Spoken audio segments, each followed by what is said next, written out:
Action নামের এই চ্যানেলটির দিকে একবার লক্ষ্য করুন। বর্তমানে ৩৬,০০০ সাবস্ক্রাইবার বা অনুসারী থাকলেও তারা কেবল ১০টি ভিডিও আপলোড করেছে।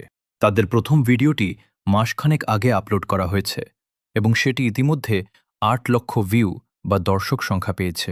বর্তমানে এই চ্যানেলের সবথেকে আলোচিত ভিডিওটির ভিউ সংখ্যা প্রায় ২৭ লক্ষ ছুঁই, যা মাত্র ১ মাস আগে আপলোড করা হলেও দর্শকদের মাঝে ব্যাপক জনপ্রিয়তা অর্জন করতে সক্ষম হয়েছে। আমরা যদি এখানে নেক্সট লেভেল চ্যানেলের স্ট্যাক বিশ্লেষণ করি, তবে দেখবেন তারা ৭ দিনে ৩ লক্ষাধিক ভিউ পেয়েছে এবং তাদের এই মাসের আয় $১৩,০০০ ছাড়িয়ে গেছে, যা সত্যি এক অভাবনীয় ডিজিটাল সাফল্য।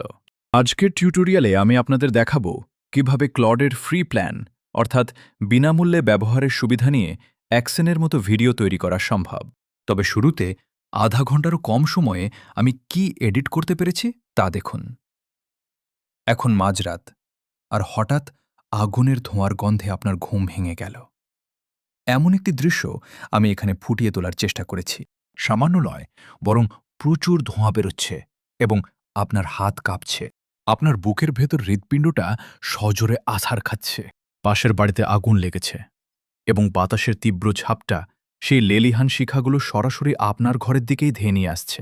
এখন ভাবুন, পরবর্তী ১০ সেকেন্ডে আপনার করণীয় ঠিক কী হতে পারে তা নিজেই স্থির করুন। আজকাল বিষয়টি সহজ। ফোন হাতে নিয়ে মাত্র ৩টি নম্বর ডায়াল করলেই ওপাশ থেকে একজন শান্ত মানুষের কণ্ঠস্বর শুনতে পাবেন। আপনি জুতো পরার আগেই সাহায্য রওনা হয়ে যায়। তবে অটোম্যাটিক বা স্বয়ংক্রিয় ফিচারে ফোনটি হাত থেকে সরিয়ে ফেলা জরুরি। কাজেই এখন আমাদের প্রাথমিক পদক্ষেপ হল ভিডিওর জন্য নতুন এবং আকর্ষণীয় কিছু কন্টেন্ট আইডিয়া বা বিষয়বস্তু খুঁজে বের করা। আপনাকে এখন কেবল এই গুগল ডক ফাইল বা অনলাইন ডকুমেন্টটি ওপেন করতে হবে। শুরুতে এখানে থাকা ৫০টি ভিডিও আইডিয়াসের উপর ক্লিক করুন। এরপর নিচের দিকে এসে সম্পূর্ণ প্রম্পট বা নির্দেশনাবলীটি হাইলাইট করে কপি করে নিন। সবশেষে ক্লোড এআই বা কৃত্রিম বুদ্ধিমত্তার ওয়েবসাইটটিতে ফিরে গিয়ে পরবর্তী ধাপটি অনুসরণ করতে হবে। লক্ষ্য করুন, আমি এখানে ফ্রি প্ল্যান বা বিনামূল্যে ব্যবহারের সুবিধাটি নিচ্ছি, তাই আপনাদের কোনো সাবস্ক্রিপশন ফি দিতে হবে না। এখন আপনাকে শুধু এই প্রম্পটটি এখানে পেস্ট করতে হবে এবং জেনারেট বাটনে ক্লিক করে ফলাফলটি তৈরি করে নিন। ক্লডকে কিছুক্ষণ সময় দিন। এরপর এটি আপনার জন্য ৫০টি ভিডিও আইডিয়া তৈরি করতে শুরু করবে। এরপর এটি প্রতিটি আইডিয়াকে ১ থেকে ১০-এর স্কেলে র্যাঙ্কিং করবে, যাতে স্ট্যাশের বাছাই করা বিষয়টির কার্যকারিতা বা ভাইরাল পটেনশিয়াল অর্থাৎ ইন্টারনেটে ছড়িয়ে পড়ার ক্ষমতা সম্পর্কে আপনি নিশ্চিত হতে পারেন।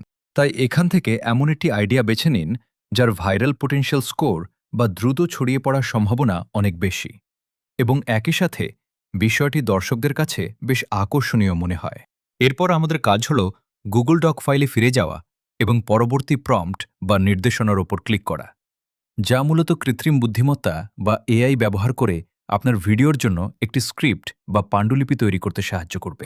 এখন মাউস দিয়ে একটু নিচে স্ক্রোল ডাউন করুন, অর্থাৎ নিচে নামুন, যেখানে ভিডিও টপিক বা মূল বিষয় লেখা আছে, এবং সেখানে আপনার কপি করা লেখাটি পেস্ট অর্থাৎ বসিয়ে দিন। এখানে দেখতেই পাচ্ছেন আমি আগে থেকেই একটি সাবজেক্ট এখানে পেস্ট করে রেখেছি। আপনার টপিকটি পেস্ট করার পর পরবর্তী ধাপে গুগল ডক ফাইল থেকে সম্পূর্ণ টেক্সট কপি করে ক্লজ এআই ইন্টারফেসে বসিয়ে দিন এবং সবশেষে কন্টেন্ট তৈরির জন্য জেনারেট বাটনে ক্লিক করলেই আপনার কাজ শুরু হয়ে যাবে।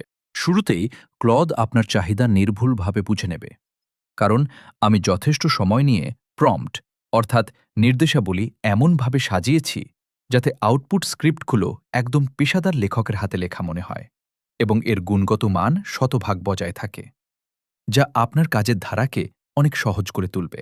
এই ভিডিওটি দেখার পর সবাই একই প্রম্পট অর্থাৎ নির্দেশাবলী ব্যবহার করতে চাইবেন, যা এখানে একমাত্র উদ্বেগের বিষয়। তাই নিরাপদ থাকতে আপনার নিজের স্ক্রিপ্ট তৈরির জন্য প্রয়োজনীয় প্রম্পট বা নির্দেশাবলী কিভাবে নিজে নিজেই নিখুঁতভাবে লিখতে হয় তা শিখে নেওয়া এখন অত্যন্ত জরুরি এবং বিশেষ গুরুত্বপূর্ণ। ঠিক আছে, তাহলে আপনার স্ক্রিপ্ট এখন তৈরি হয়ে গেল। আপনার কাজ হলো ক্লড এআই থেকে এটি কপি করা, তারপর একটি গুগল ডক ফাইল খুলে আপনার স্ক্রিপ্টটি সেখানে পেস্ট করে নিরাপদভাবে সংরক্ষণ করা। পরবর্তী ধাপে আপনার ভয়েস ওভার বা যান্ত্রিক কণ্ঠস্বর তৈরি করতে হবে, যার জন্য আপনি পছন্দ মতো যে কোনো ফ্রি অথবা পেইড এআই টুল ব্যবহার করতে পারেন। প্রথমে ফিশ অডিও ওয়েবসাইটে প্রবেশ করে টেক্সট টু স্পিচ অর্থাৎ লেখা থেকে কণ্ঠ তৈরির অপশনটি বেছে নিন, যেখানে আমি ইতিমধ্যে আমার পছন্দের একটি ভয়েস বা কৃত্রিম কণ্ঠস্বর নির্বাচন করে রেখেছি। এখন শুধু টেক্সটটি পেস্ট করে জেনারেট বাটনে ক্লিক করলেই হবে। প্রক্রিয়াটি বেশ সহজ, তাই বাড়তি দুশ্চিন্তা না করে আপনার পছন্দমতো ভয়েস ওভার বা যান্ত্রিক কণ্ঠস্বরটি এভাবেই অনায়াসে তৈরি করে নিন। এরপর আমাদের প্রধান কাজ হল ভিডিওর জন্য প্রয়োজনীয় ভিজুয়াল বা দৃশ্যগুলো তৈরি করা। আমি আপনাদের জন্য একটি প্রম্পট বা নির্দেশিকা তৈরি করেছি, যা সেরা কাজ করবে। এই প্রম্পট স্ক্রিনে আসার পর আপনি নিচের দিকে স্ক্রোল করে এগিয়ে যান। এখানে আপনি স্ক্রিপ্ট পেস্ট করার একটি জায়গা দেখবেন, তাই আপনার তৈরি করা টেক্সটটি সহজভাবে ঠিক এই বক্সে বসিয়ে দিন। বোঝানোর সুবিধার্থে আমি আমার স্ক্রিপ্টের প্রথম প্যারাগ্রাফটি বা অনুচ্ছেদটি এখানে ব্যবহার করছি।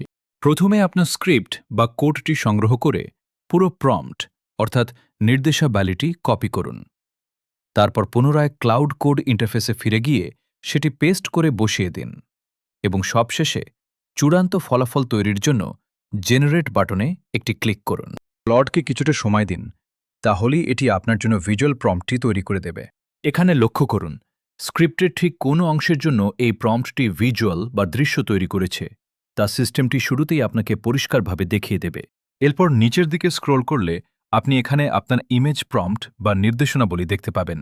এখন আপনারা এই প্রম্পটটি কপি করে নিজেদের ছবি তৈরি করতে পারেন, যা আমরা পরবর্তী ধাপে হাতে কলমে করে দেখাব। আপনার ছবি তৈরির জন্য যে কোনো ফ্রি এআই টুল অর্থাৎ কৃত্রিম বুদ্ধিমত্তার সরঞ্জাম ব্যবহার করা সম্ভব, তবে আমার মতে ন্যানো ব্যানানা সেরা এবং আমরা ছবিগুলো জেনারেট করতে এখানে গুগল ফ্লো নামক শক্তিশালী প্ল্যাটফর্মটি ব্যবহার করতে যাচ্ছি। তাই এখানে নিউ প্রজেক্টে ক্লিক করুন। শুরুতে আপনার প্রথম প্রম্পটটি বসান। জেনারেট বাটনে চাপ দেওয়ার আগে আপনার সেটিংসগুলো একবার ভালো করে যাচাই করে নিন।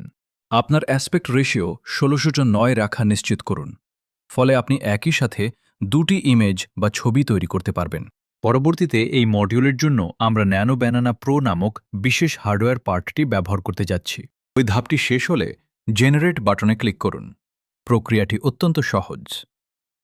ঠিক আছে, আমাদের প্রথম ছবিটি চলে এসেছে। এখন আপনার পছন্দমতো যে কোনো একটি বেছে নিন। এখন দ্বিতীয় ইমেজটি তৈরি করার জন্য প্রথমে ক্লড ইন্টারফেসে ফিরে গিয়ে স্ক্রোল ডাউন করে নিচের ছবির ওপর ক্লিক করুন এবং কপি অপশনটি ব্যবহার করে সেটি সংগ্রহ করে নিন। এখন ফ্লোতে ফিরে এসে এখানে আপনার প্রম্পট বা নির্দেশটি পেস্ট করুন। জেনারেট বাটনে ক্লিক করার আগে এই ধাপটি অনুসরণ করুন, যাতে আপনার তৈরি করা প্রতিটি ইমেজ এবং ভিডিওর ভিজুয়াল কনসিস্টেন্সি বা দৃশ্যমান সামঞ্জস্য বজায় থাকে এবং পুরো প্রজেক্ট জুড়ে সবকিছুর শৈলী বা লুক একদম একই রকম দেখায়। প্রথম ছবিটি ড্র্যাগ করে অর্থাৎ টেনে প্রম্পট বা নির্দেশনার ঘরে আনুন, ফলে এটি রেফারেন্স ইমেজ বা নমুনা হিসেবে কাজ করবে। মূলত এই প্রথম ছবিটিকে আমরা রেফারেন্স ইমেজ বা মূল ভিত্তি হিসেবে ব্যবহার করছি। আপনাকে কেবল জেনারেট বাটনে ক্লিক করতে হবে এবং এর পরপরই সিস্টেমটি আমাদের দ্বিতীয় ছবিটি তৈরি বা প্রসেস করা শুরু করে দেবে।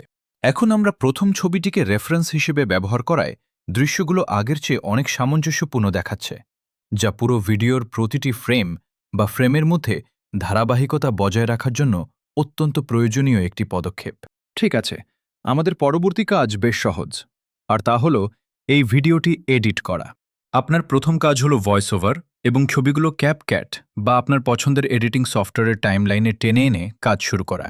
ফাইলগুলো এখানে আনার পর আপনার প্রথম কাজ হল ভয়েস ওভার বা কণ্ঠস্বরটি টেনে টাইমলাইন অর্থাৎ এডিটিংয়ের সময়রেখায় রাখা, যাতে এটি ঠিক এভাবে আপনার পর্দার নিচের অংশে দেখা যায়। এখন আপনাকে যা করতে হবে তা হল জেনারেট করা প্রম্পট এবং ভয়েস ওভার অনুসরণ করে ছবিগুলো একে একে যোগ করা, যাতে ভয়েস ওভারে যা বলা হচ্ছে তা ভিজুয়ালি ফুটে ওঠে। পুরো বিষয়টি আসলে এতটাই সহজ এবং কার্যকর। এইভাবেই আপনারা খুব সহজে এই ধরনের প্রফেশনাল ভিডিও এডিট করতে পারবেন। এই কাজটুকু শেষ হলে ভিডিওর দৃশ্যগুলো আরও জীবন্ত করতে আপনারা চাইলে কিছুটা কালার গ্রেডিং অর্থাৎ রঙের মাত্রা ও উজ্জ্বলতা সমন্বয় করার ধাপটি সম্পন্ন করতে পারেন।